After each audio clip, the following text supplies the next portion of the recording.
Welcome to LOA Today. Walt Thiessen and life coach Joel Elston here. Today is Thursday, February the 7th, 2019.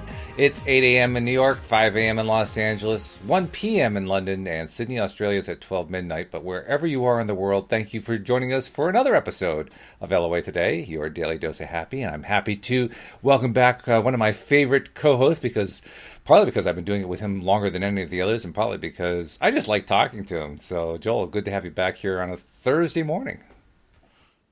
It's great to be here, Walt. It's one of my favorite days of the week. It's in the top 7 for sure, and I look forward to it. Well, that's so good to hear. It's in the top 7. I like that, along with Tuesday and Monday and Sunday. Exactly.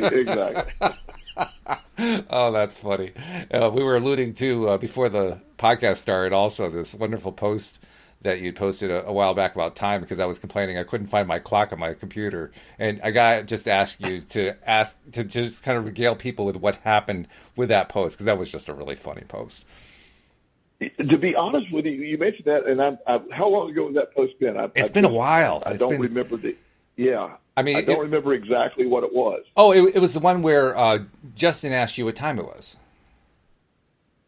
Yeah. And there's like clocks all over the place. We had this dialogue about, does anybody really know what time it is? And it was.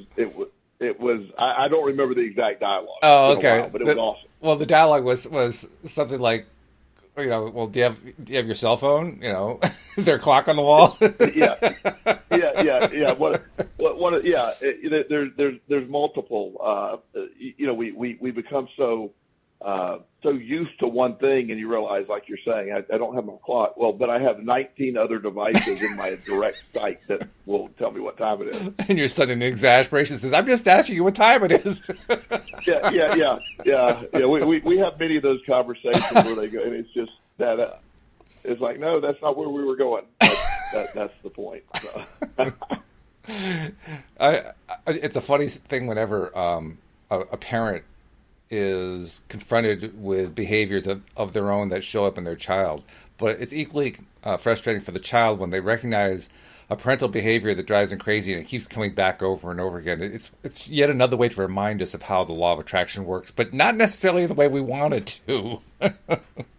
Well, that's the point. The law of attraction, and that's sort of the lesson in all that. It works as in either direction or any direction. I mean, in any, it doesn't just only go to the positive, or it's what we want or what we don't want, and that's the baffling beauty of it all. Exactly. Yeah, and that's why we have to really learn to be deliberate creators.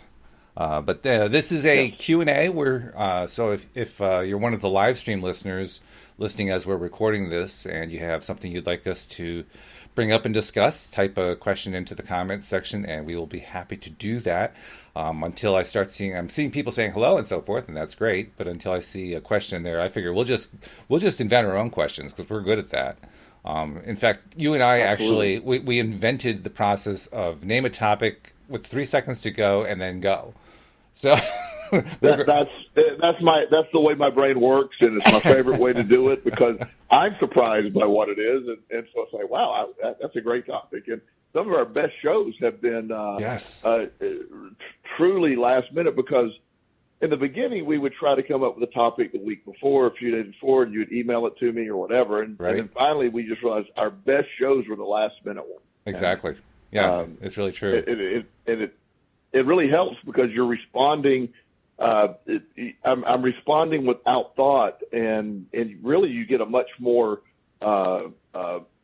in-depth feeling or reaction to it, I like that. It's the way my brain functions best. I think there's also the aspect that when you allow a question to come to the surface, bypassing the logical mind, it's a better question, and it's kind of a tough skill to learn, because literally you have to just start talking without having any idea what you're going to say. And then as it starts to come out, the question forms itself. And after the question comes out, your logical mind says, what? What was that? What was that? Well, it's funny you said that. I was at a conference, an addiction conference in Macon, Georgia, one time, and there was they had this speaker that was going to come in. He's a world-renowned speaker on addiction, a really good guy. And there were, I don't know, 250 people in the audience, and they were waiting. And I realized, I was in just part of the audience, and I was good friends with the guy running it. And I could tell something was going on because they were 5 minutes behind start, and I could tell he was a little frantic. And about 10 minutes into it, he said, "I apologize." He said, the plane he was coming in has been delayed. We were thinking he was going to make it in time. He's not going to be able to make it. And in front of the entire 250 people, he said, "However, I'm going to impose on a dear friend and ask if he would talk and maybe share something to say to the public speaker as well." And I had literally no preparation. And I needed to fill 45 minutes. And I do this all the time, so I'm not trying to act like it's that big of a deal, because I do it all the time. 45 minutes. 45 minutes is a long time to talk. So that is, I don't care if you've done it before. That's still a pretty big deal.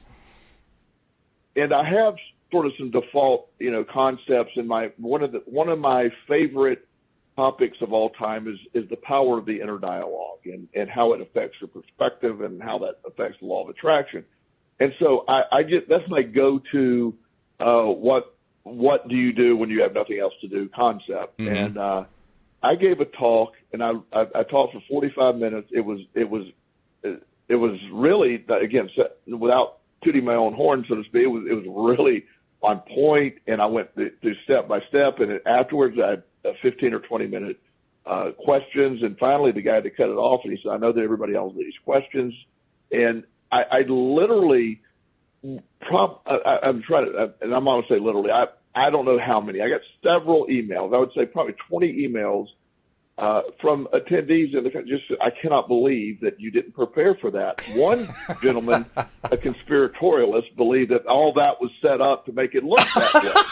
But he said because it was too well done. And so that spur of the moment impromptu stuff, I think, especially when you're vibrating emotionally on the right level with the law of attraction, it's when it can be the most powerful as well. Absolutely. I agree completely. And we do have a question, by the way, and also a comment. I'll read. I think I'm going to. Well, first I have to finish copying this over here so I can see it in my little text thing, because if I try to read Facebook comments, I can never read them. But wow. I want to share first Sarah's comment, because it was not a question. It was actually just describing what happened. She says, "So today it hit me. I've not been grateful enough. So I have made my list and I've been working on saying thank you for many things, for my eyes, my hearing, my legs, my voice, my family, my animals, etc. And so the last few days I've been making big efforts to be grateful. And already in one day, my car insurance company calls me, and guess what? They're reducing my monthly payments." Cool. Wow. That's good. Wow. And and what an incredible realization when you, the idea that we don't, you think you're positive. Some of the most negative people I know will tell me how positive they are, and I and if it's not in a counseling role, it's not my job to go, no, you're not. Interestingly enough, in the last few days, I posted one of my favorite quotes from the Power of Now is, "When you complain, you make yourself a victim. Leave the situation, change the situation, or accept the situation. All else is madness." Yeah. So, what I read in that, the first one that I read, I love the person that commented, so I'm not by any means suggesting that this is. But the first thing is, there was a quote that was nothing but just complaining, and I'm like, I almost hit a laugh signal. But a laugh response, like it was a joke, because I can't believe. But what this person was responding to was the leave yourself, or leave the situation, change the situation, or accept it. It's even within that sentence, I'm looking at the complaining pieces, the whiny piece of what you're attracting. The other person was looking at how was I victimized by this person who was apparently evil. And it's not right or wrong, but we do have a filter for stuff of what what is an event, and so much of your perspective, what took place, what happened, and what are we going to do about it? Yes. Versus, this happened to me. And so when you realize I'm not grateful enough for where I'm at, and you start living that, you see immediate results.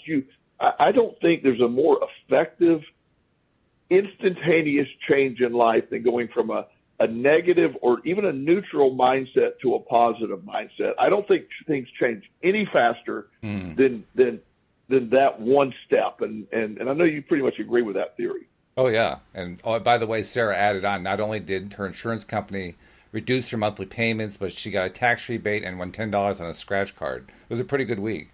Yeah, it really was. Yeah, I mean, I like it. And again, and not only did those things happen, but her recognition of those things happening are going to invite more of that and focus on that, because it is incredibly easy.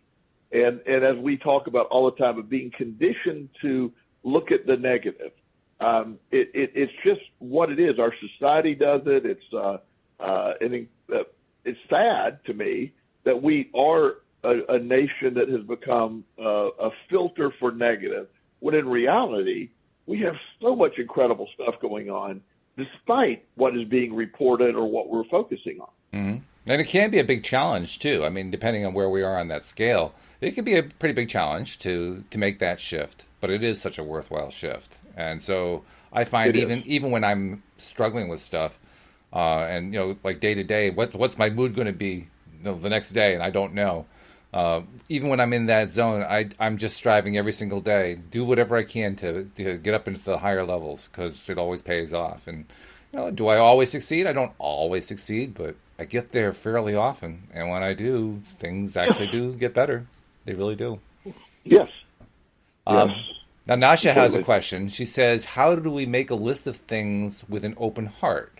This is like a list of like the top 5 things to manifest into our lives. I think she kind of answered the question in her question, but how do we make a list? Well, I think that every individual has to figure out what works and how to do this themselves. But the way I look at it is, what do you find yourself focusing on during a day? If there are, and also these are made up statistics, but they're roughly right. Sure. And I'm not going to pull them up, but right. We have anywhere from 50 to 100,000 thoughts in a day, and I use that wide range because there's people that will argue over everything. So somewhere within that is what an average person has number of thoughts. And within those thoughts, something like 90% of those thoughts are the same thoughts day to day. And 90% of those thoughts are negative in source. You're thinking that you're fearful of or you're worried about. So number one, most often that we use the top 2, financial stuff and relationship stuff. Mm-hmm. So if that's where your energy is, then we need to learn to, on my list with an open heart of what I'm grateful for, I need to see where my mindset is. If you're unemployed and that is a big stressor for you, then employment becomes one of the things, what am I grateful for? I'm grateful for my ability to maintain and have a job. I'm grateful for my ability to look for a job. I'm grateful for the job that I'm about to begin. All those things, there's different methods of doing that. So sort of whatever your subconscious will let you know what it's thinking about, and those are usually the top 5. And it's you've talked about this, and one of my favorite comments from one of our listeners over the last couple of months has been the gentleman who wrote, "I've been working on the law of attraction, and I don't know why it's not working, because I really am focused on my finances." And then he said, "Well, by the way, everything else is fantastic. It's gotten a lot better, but my and I love that so much, because it was first of all so sincere. Yeah. But it also pointed out where the resistance was the money. Once he was letting go of the other stuff, everything, my health is perfect, it's great. Just the money wasn't there. And it's like, wow. So you see how that goes. So when you're making your list and you're doing that, it's what is in your world. There isn't a way to you can't force your way away from where your mind is at Yes. often, because those are the things that are real to you. If you're not going to be able to pay your mortgage in the next 20 days, and it's due, then all your power is not going to get you away from thinking about that. How you can do it is reframe how that's an event in your life, and that's really important. Yes, the reframing is a huge piece, because that reframing is how we change the way we feel about something. And when we change the way we Yes. feel about something, that's when we get into that space like Sarah was in, where everything starts to work because you're feeling good because you're so grateful for what's going on. So, yeah. Right, and one of my clients recently came in, and they have been struggling financially, and their mortgage was, and I use a mortgage reason for an example, that their mortgage was due, and they've never missed a payment, always been really good, but they're transitioning jobs, and I'm concerned that I'm not going to be able to make my mortgage payment this month. Mm-hmm. And so we were processing that. He said, I don't want to be concerned about it, but it's a real thing. And as we processed it, I said, well, first of all, there's a really good chance you're going to miss your mortgage payment now because you're concerned about missing your mortgage payment, as weird as that sounds. What we're going to do is, number one, what action steps can we take? Mm-hmm. And so when we stepped away from the emotionality of the fear of that, I knew that the answer was going to be there, because he's lived in this home for 10 years, never missed a payment. I said, you're just simply going to go home. You're going to call the mortgage company, tell them that there's a life transition going on. What programs do they have in place to get you through? Well, I mean, it didn't take him 10 minutes on the phone. They were wonderful. They said, we're going to give you a 90-day window to get things reorganized. There'll be it'll just be put on the back end of everything. It was an incredible deal for people who have never had a problem before, and it instant relieved his issue. And it turns out he got employed the next day, ended up being able to make the payment, and the program never needed to be implemented. Wow. So you see how all that goes. He said, and he believed, and there'll be people that'll debate this, but it's fine. Sure. But he really believed that once he took the fear of not making it away and knew he was going to be fine no matter what, and they even offered him with the equity he had in his home, said, sir, if you need a home equity loan, we can get you $25,000 in 2 days if you need it. So he said, no, I don't need that. But that relieved him even further, taking out of that fear-based thing. His bank was very supportive, and by the time it was all done, he never needed to access all that, able to make his payment, and it all went away. And he related it to the change of attitude changed everything. Absolutely. Yeah, I agree completely. Yes. Well, I mean, that's law of attraction, clearly. But the fact is, the moment that he changed his mindset, look how quickly that new job showed up. I mean, bang! That's the piece that was just so amazing to him, was instantly, when I say instantly, the next day, I mean, getting a call, and and I forget the exact details, but it was something along the lines that he had interviewed for this job like 3 weeks before, didn't hear it, assumed he didn't get it, and it was a very, really good paying job, and so everything worked out exactly as it could, best it could, just with his best as he's changed that. But it was after he made the call to the mortgage company, and he immediately was relieved when they gave him that option. They gave him they changed his attitude. He felt actually grateful for it. And they reminded him, you've had 10 years of never missing a payment. We're not going to ever we're not going to mess with you or bug you or whatever you need to do. Will you just let us know? And we're here for you. We'll do whatever we need to do. It really reinforced he was feeling so negative about everything. He's like, God, these people really value my business. And so it's a cascading effect. So it's exactly what you're talking about. Yeah. And Sarah, by the way, who had all those wonderful things happen when she expressed her gratitude, she still finds that there's another thing that she's struggling with and she wants her advice on. So let me read to you what she typed up for us. She says, so today in work, I told someone they were negative and not to be so selfish. She says, I'm struggling to even be around negative people. I don't even want to be near it or hear negative comments or conversations. And she wants to know how do you deal with someone who is bringing negative vibes to your space. She says she works in an office, and sometimes they're just sitting next to her, and she has to sit there for 7.5 hours with them and have no choice but to listen. What do you do? I will refer to if and I'll recommend. I'm sure, obviously, our listeners and our Facebook friends are they're in tune to the law of attraction. Right. Rhonda in The Secret speaks about situations in the workplace. What we have to do is we have to look at the situation and see what can I do. The idea that I'm around a negative person, that person, all you can do, you can't force someone else to not be negative. Right. What you can do is reframe how you're perceiving and how you respond to the negative people. That sounds incredibly easy. It's not. It's a very hard concept to get. But once I learned this working with children a lot, especially kids that have been through a lot of trauma. They often they act out horribly, and nobody wants to be around them, and it becomes a self-fulfilling prophecy. So when you're around super negative people, you can't make them not be negative, and you're in a job that is unlikely, or probably wouldn't want to leave, or it's not worth doing that. But all you can do is reframe how you're looking at them and remove their power. Yes. Because when somebody angers you, the truth is your response to what they're doing, once you take their power away, they become irrelevant.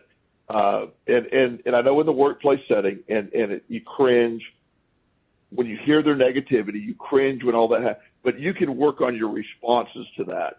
I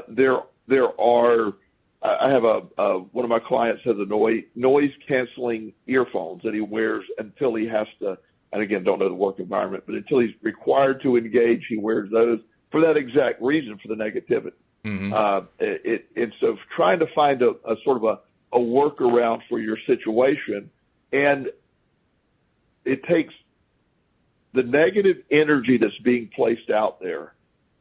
You have to accept it on some level. You have to give it power before it can upset you.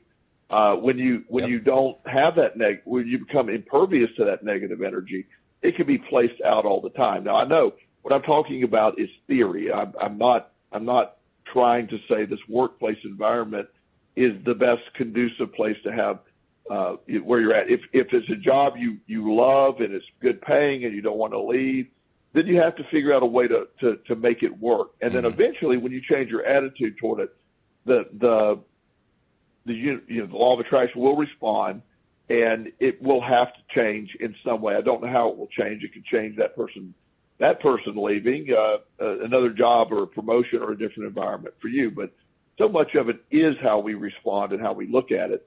And we can only deal with the stuff that is in our direct control. I cannot force anyone to not be negative. I can only control how that negativity affects me.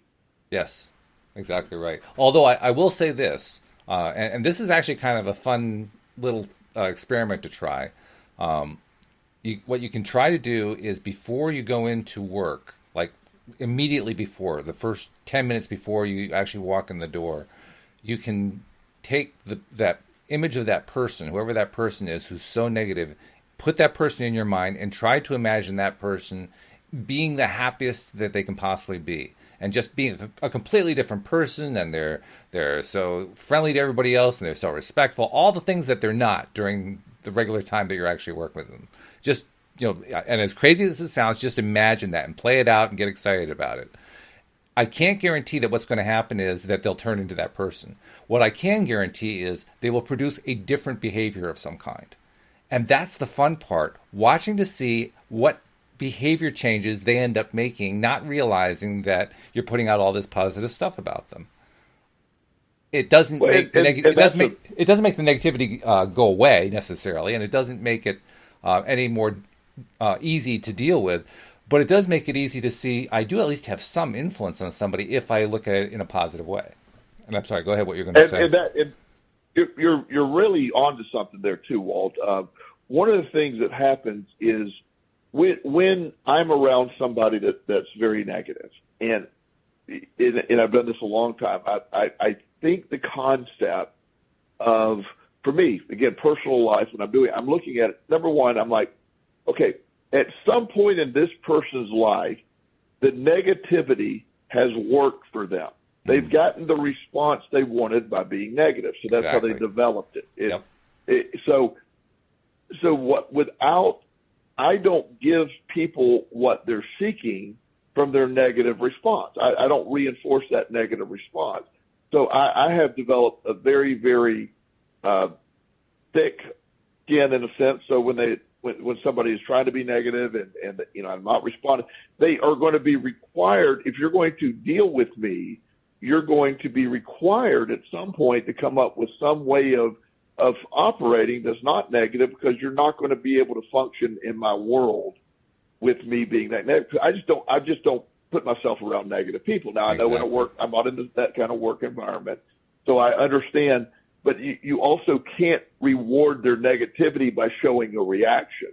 Yes. One of the things that for years, my oldest son TJ, I adopted him from foster care, and it was he was a very difficult case when I first got him. And one of the things that he would get into these really mean rages, and he would never physically attack. I mean, he's tiny, but he would just scream and yell. And my response, everybody before used to get angry at him and escalate and try to out-scream him. And the louder he got, the more quiet I got. And I would whisper even. And like he one day came in and he goes, "I can't believe the life has screwed me up so much." Blah, blah, blah. And he was just really, and he had a really difficult life. So I completely understand that his view of it, it's a really screwed up life. And another family member had disappointed him, and he was very mad. And so he was just screaming. He said, "I hate you too, and I hate everything that goes on, and you're part of the problem." And I said, "I'm sorry you feel that way." And then, "Oh, don't try to use psychology on me." No, I'm not really. I really am sorry. And I got softer and softer, and he would have to stop his rant to hear what I was saying. Yeah. And then when he would stop, I would talk in a normal tone and not try to argue with him. And I'm like, "Buddy, I can't imagine how upset you'd be." And then he would start escalating and I'd talk further again. So I changed the frame of my response, and he eventually, those fits went away after a couple, because it didn't serve him. It wasn't getting him what he needed for. Exactly. It's like people who are always negative and being the victim, when they quit doing that, is only when it quits working. I mean, we all do what works for us. And when people stop rewarding the victim mentality or that negative mentality, when I say rewarding, but by them getting what they want or getting a response from you, they're seeking that. It's like somebody's pressing your button. You have to allow that button to be pressed. And that's where our power exists. Yep.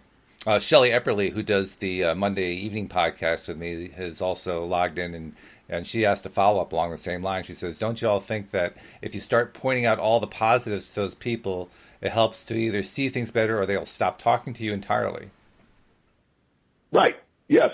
Well, one of the things, I irritate so many negative people so bad with my positivity that they don't want to be there. They don't want to be around. Why do I want to listen to that guy? Because no matter what I say, he's going to turn. I had this one interaction that this is a true. I posted this on Facebook the other day too. This is hilarious. My son Justin, as you know, our audience knows, I adopted Justin also a couple years ago, and he's 13 now, and he's doing really, really well. So he was at a friend's house. Walt, this is hilarious, and he's at a friend's house, and his friend is his mom is there. He's a single mom, and she is a single mom. And so Justin was there, and why she felt the need to discuss this in front of the two boys, I don't know. But she was frustrated with her ex or something, and she looks at both the boys and goes, "The hardest thing you can do is be a single parent." And so Justin, and he's telling me the story, and he didn't realize what he had told her, but Justin said, "My dad's a single parent. It doesn't look that hard. Maybe you should give him a call and ask him what he does." Well, I tried not to laugh, and I said, well, what did she say? And she goes, well, she just quit talking. And I'm like, it wasn't the response you wanted. That's right. And second, I don't know why she felt the need to say that to two 13-year-old boys, one of those boys being her son, whose dad is the one she's complaining about. Yep. But besides that, it goes to that when you don't get that reward. I told, and I've said this before, and this is not by any means politically correct, so I apologize ahead of time. Oh, you no. Always email Walt at the station if you Walt at LOA-today.net. I appreciate how you always just redirect that to me. It's so heartwarming to know that you're doing that. and so there's a much bigger topic than this, but one of the things that happens when, my son Chris one time came home from school and he said, I was bullied today. And I said, well, that's an interesting choice. And he said, what? I said, that's an interesting choice. And he said, I don't think you understand. I go, no, you were bullied. I said, yeah.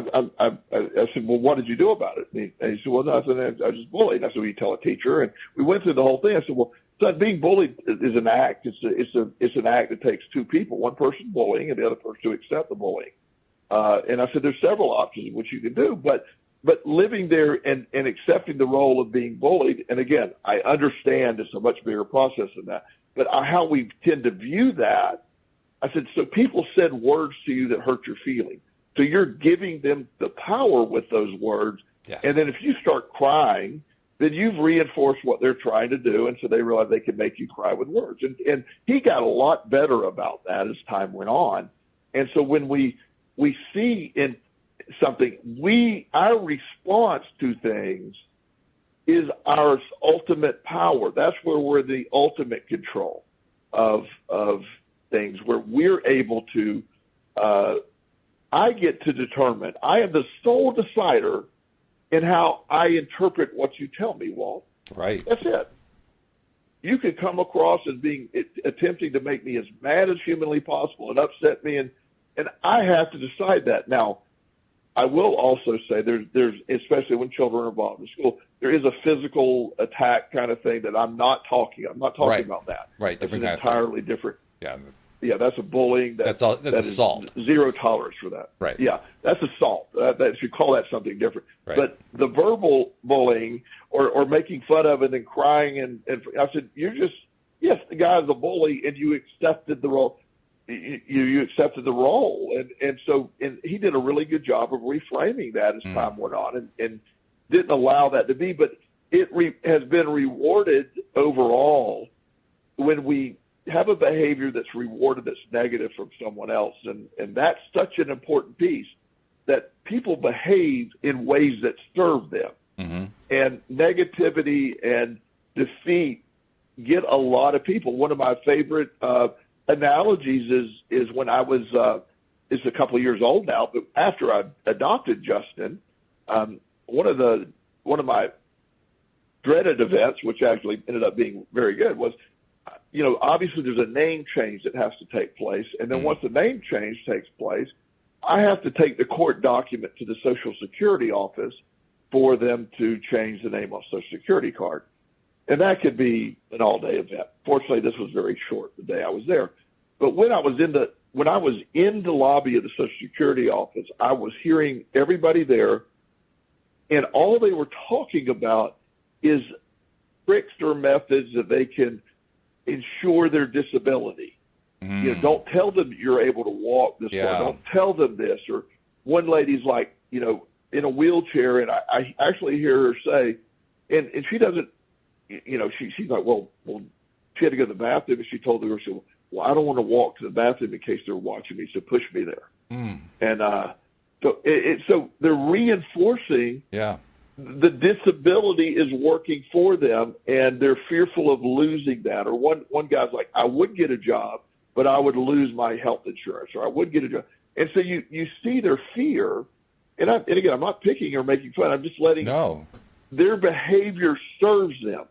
So everything we do when we learn to behave a certain way, what works for us? Negative people have been conditioned for years and years and years to think negatively and be rewarded or their view of being rewarded, getting their needs met through negativity. So in the workplace, that just carries on, and it's worked from in the workplace. I see people, when I used to be in the corporate world, I see people all the time that did that negative approach to get their needs met in the workplace. And nobody wanted to be around them. And it was very, very difficult. Eventually they sort of left our workplace because that's just not what we were. We weren't a negative. I would always counsel people on the positive aspects of what we're doing. And a lot of times they didn't like that. Mm-hmm. But it's absolutely true. And it's amazing how we do get into that trained place of believing that the negativity is what we really want. And I say that's amazing because usually, actually I would say 100% of the time, people who are reaching for negative energy of some kind are basically reaching for the scraps, but they don't realize it. They have somehow convinced themselves that's the best they can get. So they'll get whatever the best is that they can get. And that if that's all they can get, that's all they can get. But at least they got that much. And that becomes part of that psychology. Yes. Completely. Yeah. Completely. I mean, you see it with political leaders a lot. Political leaders who go after issues in really, really negative ways. And you can tell, I mean, they're the ones who start the fights and so forth. And you can tell they're just struggling to get energy from that fight. It's not even the issue anymore. It's just the fight. Because if you fight hard enough, you get a little bit of an accolade from your own guys, and so you feel a little bit better. Do they feel great? Heck no, but they feel a little bit better. They settle for so little. They settle for crumbs. Yeah, well, and that's how we get into that belief, or we get into our politics today are really super negative, and it is perceived what works. And when somebody does try to be positive, they're perceived as weak. They're perceived as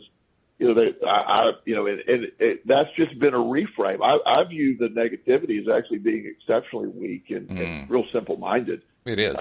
When you look at we live in a time where incredible technology exists. We live in a time where we have access to pretty much the entire universe's history of knowledge at our fingertips.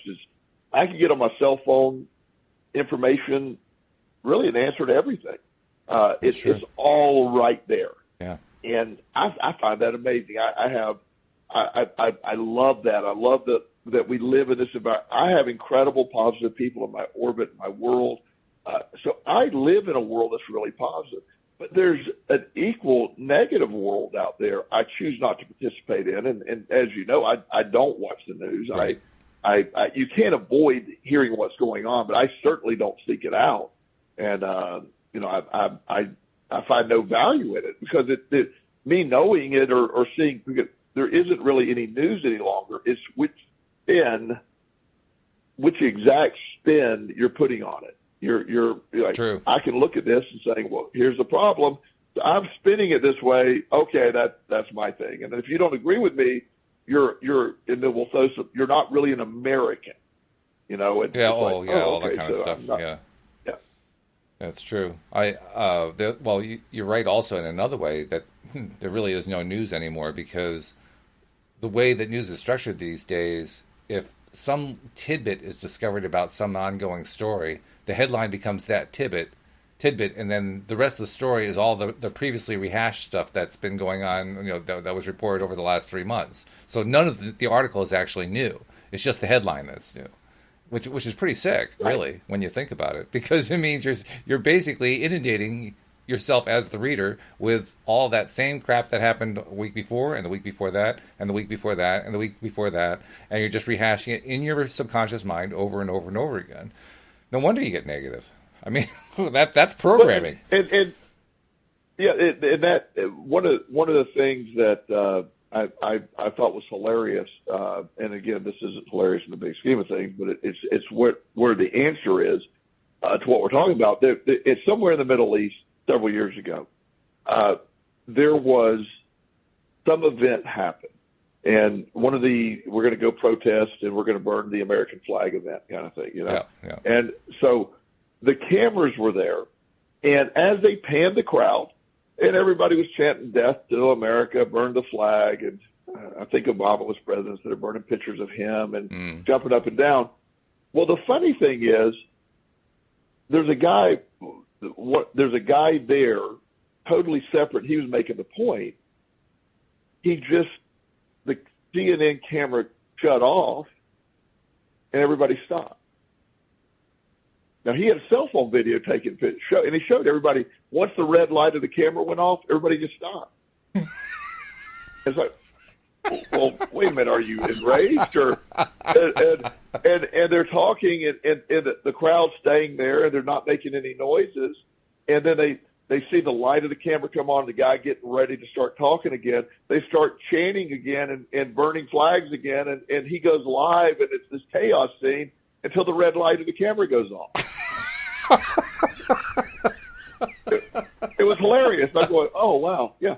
So they were programmed. They were seeking the attention of the camera. You know, sort of I like the concept of if a tree falls in the woods, there's a sound. If a protest takes place and there's no cameras there, did it even happen? Did it even happen? Right. It's that same. Yeah, and so I think that's what happens with the negativity and all that. When you're around negative people, when you're around the workplace, I always try to look at the somewhere along the way, what happened to that person to be so negative? And I've had people come up to me. One of the gentlemen in the gym that I work out with, he's an older gentleman, that this has been going on for years now. For the first 2 or 3 years, I speak to every person that I walk by, "How are you this morning?" And most people are fine, whatever, just nod or smile or whatever. And I know people. I'm in the gym every day, so that's sort of my social place. Right. But there's always been this one guy that he was so grumpy, and he would literally look away or grunt at me. And every single time, I would go, "Hey, how are you today?" And finally one day he stops and he looks at me full of rage and he goes, "I don't like people talking to me, and you ask me how I'm doing every day. I don't want to answer you." He was furious. Now, I have no idea what happened in his life to make him be that way. I really don't. I can't imagine that he was born that way. But a bunch of stuff has happened in life. And I said, "Well, sir," I said, "I apologize if in any way that upsets you." I said, "But when I speak to you, I'm really doing that for me. I'm having an incredible day. I'm going to say," and I said, "And tomorrow I'm going to speak to you again, and you don't have to respond to me. And you can yell at me if you want every day, but I'm going to speak to you." So he stops off, and he's mad. So next day, walked by. I said, "Hey, how you doing?" He went, "Oh," and he walks off. About the third day, I walked by. "How you doing?" He goes, "Good. How are you?" Whoa. Good. And we never talked about what happened, and ever since then, we speak. Now, we've never had a conversation other than that one. Right. But it's different. It's different. I changed it. His response to me, I don't care. I wasn't speaking to him for me. I put my positivity out there. He didn't have to be around me. And it worked out in a way that we at least now, he's able to speak. And again, we never had the discussion of what changed or whatever happened. There are days he speaks first now. Wow. When I see him at the gym. Yeah. And it's a new dynamic, and I don't know anything else other than that. But this is important to understand that there are people out there, and I want to have some empathy. And again, I'm not trying to make excuses for anyone's behavior. Nobody gets to that place unless it served them. There's a lot of stuff that happens in a person's life that gets them to that place. And so when I understand it, and there are also some people out there who are just not nice people. There are people out there that have stuff going on, and that's okay too. They're just never going to be in my orbit. And if I'm at work and I can't help but be in their orbit, they're going to be in my orbit in the manner which I choose to interpret them in my orbit. That's such a key point too. because one of the big benefits, and we talked earlier about, just putting that person into that positive place in your mind, and kind of making them in your mind act out in this really, really great way that you'd like to see them act, and then watching to see what happens. I mean, not necessarily expecting that they're going to adopt that behavior, but something's going to change, and watching what happens when it changes. You described a really nice story about how, I mean, you didn't do that necessarily intentionally. You did it because of, like you said, you just like to be friendly to people. But how interesting, the guy actually had two choices from the point of view of the way Abraham explains things. Because you had put out a very high vibration, he was at a low vibration. He could do one of two things. He could either raise his vibration, or he could actually disappear from your life. Because it's impossible for him to stay in your life if you're high vibe and he's low vibe. Can't happen. So you didn't necessarily do anything intentionally. It's not like you were trying to manipulate a situation. You just were who you were, and ultimately he made the decision to raise his vibration, which is a really cool thing. And that's what we can do. We can only do our side of the law of attraction, and you can't force anybody into change. However, by maintaining your positivity, their negativity, it can either it can attempt to override your positivity and make you negative, or eventually, as you're saying, they move on. That's a very broad statement. And again, in The Secret, she talks about that. Does a really good job with that. Yeah. She gives a couple of examples. One in particular is a gentleman who, homosexual man that was in a work environment, felt he was really looked at in a different way and treated poorly. He changed his view of everything in his workplace. It just all fell into place very quickly. Right. Nasha mentioned that in the comments section, the exact same scene. And that is a cool scene because he changed the way he felt about how other people responded to him. He had this mindset that because he was gay, other people were going to abuse him, and so they abused him. And then with his coach's help, he changed that mindset. And all of a sudden, those people either quit, got transferred to another place, or just simply kind of disappeared. And, whoa, what kind of result is that? That's fabulous. Right. This is a real quick story, but I have a powerlifting friend from Russia that visits, and he's gay. He's 6'6" and 390 pounds. Wow. So, yeah. And so we're in the gym one day working out, and there's a guy, and he's clearly, he doesn't look gay. I mean, he doesn't act gay, whatever that really means. He has no feminine qualities. He's just gay. Yeah. And so, there's this really country redneck guy that was working out beside us, and he made some comment, using a derogatory comment toward the homosexuals. And my friend was there, and he goes, excuse me? And the guy looked at him and goes, yeah. He said, oh, yeah, I can't believe those. And he used a derogatory comment that are allowed to walk the streets. And he goes, my friend goes, I'm gay. And the look on the guy's face was, I wish I had the camera. Because I'm sure. Like, yeah, you're not. Yeah. And he goes, well, I wasn't really talking about you. And he goes, yeah. And I go, now, my friend is not going to do anything. He's a very kind man. But to see this guy's face, it took him about 4 seconds to get off the gym floor in his gym bag and get out the door. He realized, I don't want to be there anymore. And we laughed about it. And he never said anything. My friend never said anything there, but he just said, and the way he worded it, it was kind, but it was hilarious.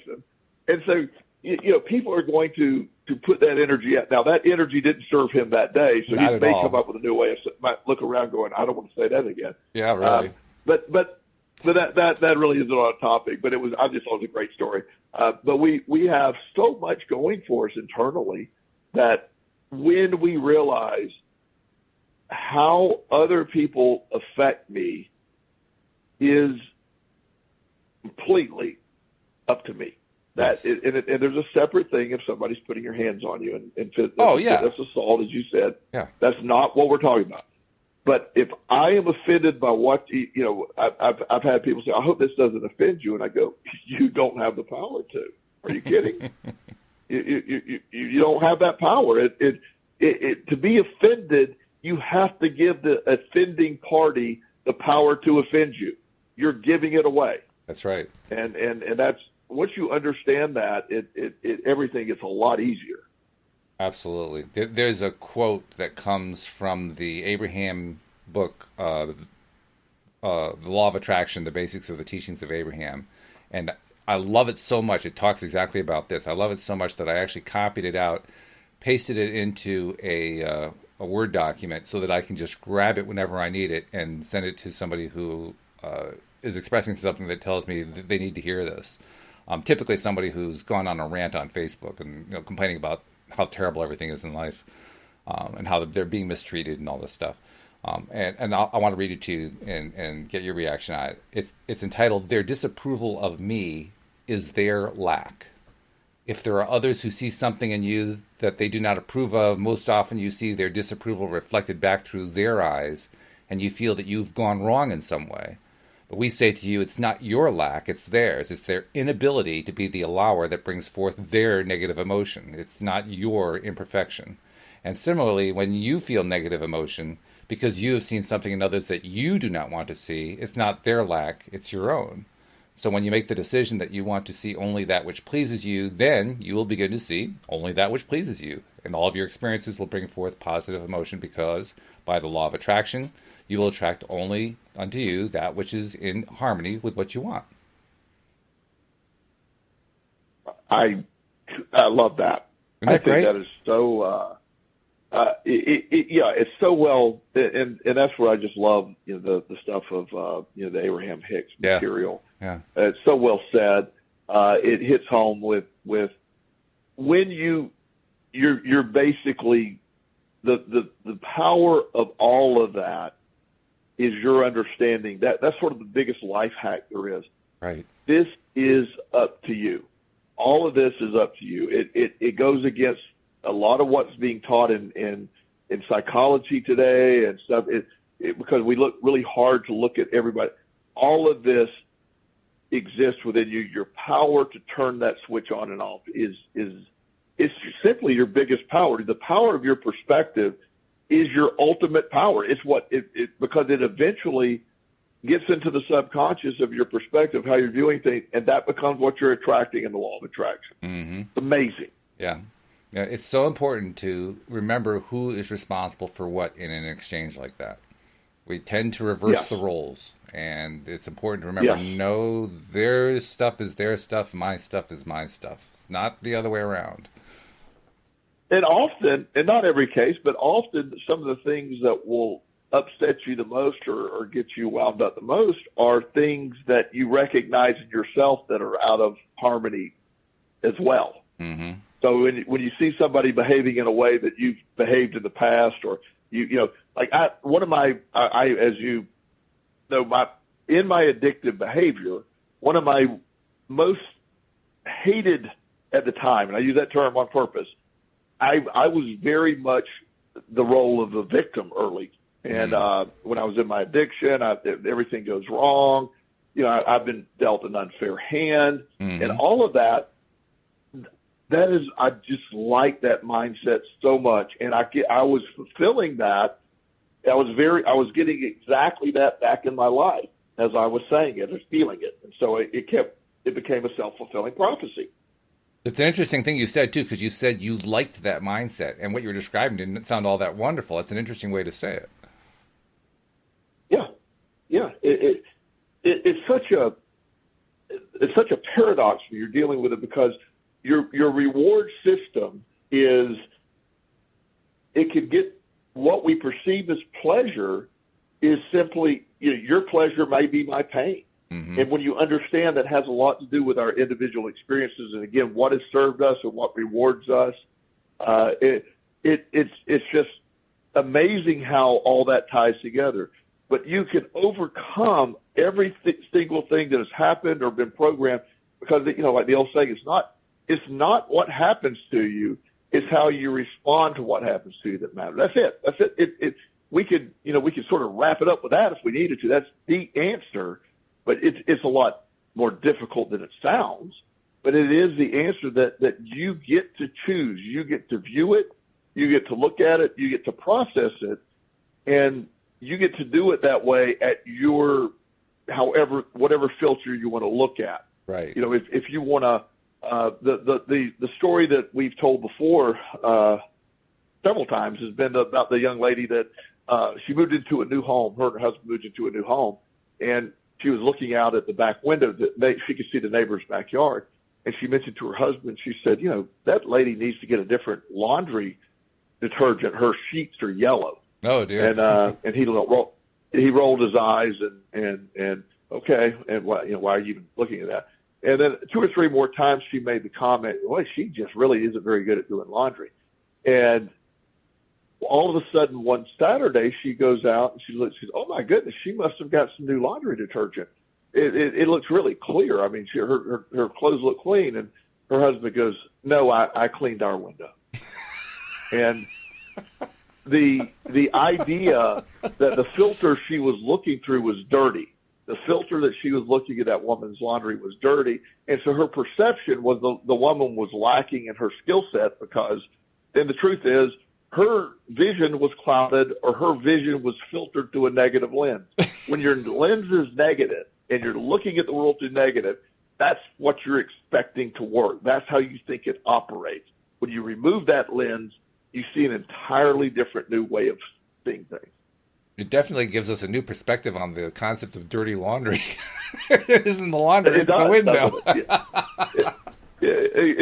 Yeah, it's that, or it's like, you get a new pair of glasses for somebody that needs glasses, you upgrade their prescription, and you're like, oh my goodness, wow, or the lens in which you're viewing the world has a major impact. The perspective of people from inner city Baltimore of the world and versus in the wealthy area of Dallas, Texas or something are very different perspectives. They're the same world, but they're very different.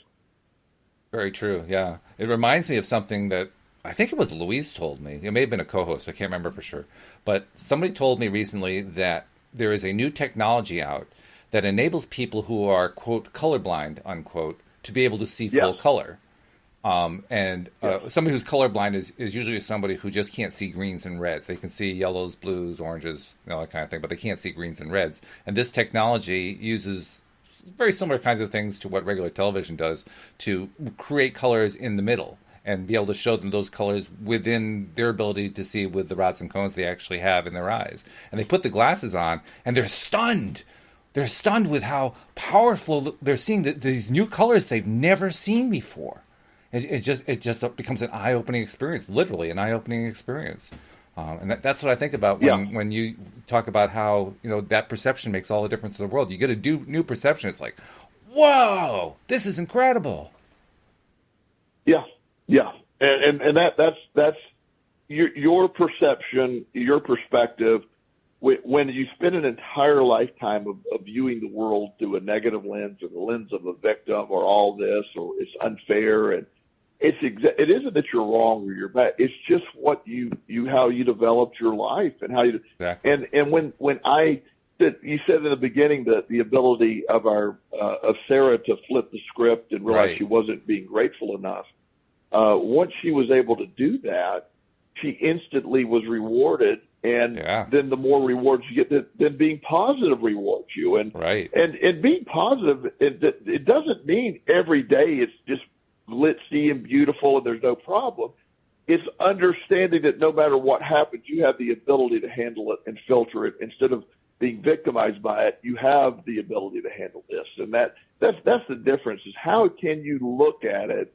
I've had horrible events happen in my life that I will never tell you are positive events, but I will tell you my ability to filter them is where my strength lies. Right. Hey, before we're done here, I want to remind people, if you're not yet a subscriber, please become one. The easiest way to do that, just go to the homepage of our website, loatoday.net. Click the right icon there. They're marked pretty clearly, and it'll just walk you through the process, and then you get all of our episodes coming right to your smartphone every single day. And with that thought in mind, Joel, thank you so much for your weekly wisdom. I look forward to it every week. The only sad part for me is when it's done for the week, but hey, I get to do it again next week. That's a good thing. We'll be there next week, for sure, Walt. Absolutely, Joel. And we'll see you all next time here on LOA Today. Goodbye, everybody.